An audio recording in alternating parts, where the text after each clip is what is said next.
Dans cette vidéo, je vais vous montrer comment faire les calculs pour les additions et les soustractions, mais quand on a des nombres négatifs. Donc, en fait, on va juste devoir appliquer ce qu'on connaît déjà par rapport aux nombres entiers.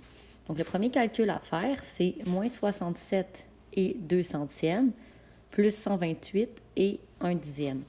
Donc, qu'est-ce qu'on va faire? C'est qu'on va commencer par arrondir, juste pour voir ça va être quoi le signe de notre réponse.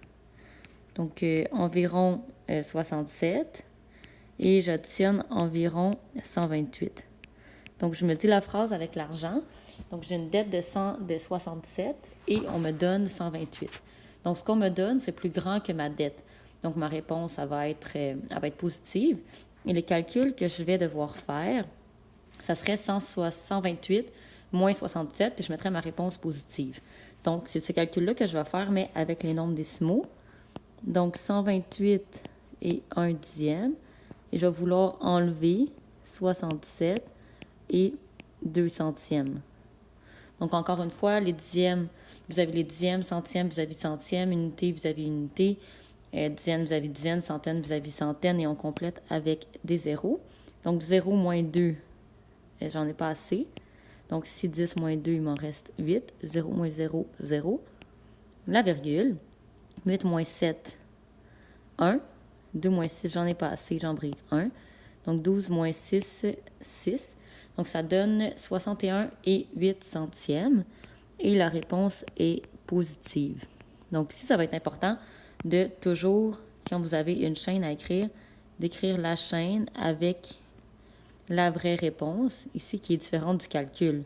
Donc, même si c'est un plus que j'ai, mais c'est quand même une soustraction que j'ai fait et j'ai raisonné pour choisir ici quel signe j'allais y mettre. Deuxième exemple, j'ai 78 et 65 centièmes et je veux enlever 102 et 48 centièmes. Donc, je vais arrondir. Donc, ici, environ 79 moins 102 en arrondissant. Donc, la phrase que je vais dire avec l'argent, ça serait j'ai 79 $ et on m'enlève 102. Donc, je vais me retrouver dans les négatifs.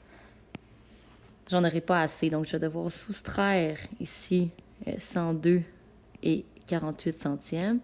Et je vais devoir enlever 68 et 65 centièmes. Les positions sont bien alignées. Je n'ai pas besoin d'ajouter des zéros.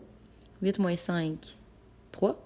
4 moins 6, j'en ai pas assez, j'en brise 1. Donc 14 moins 6, 8.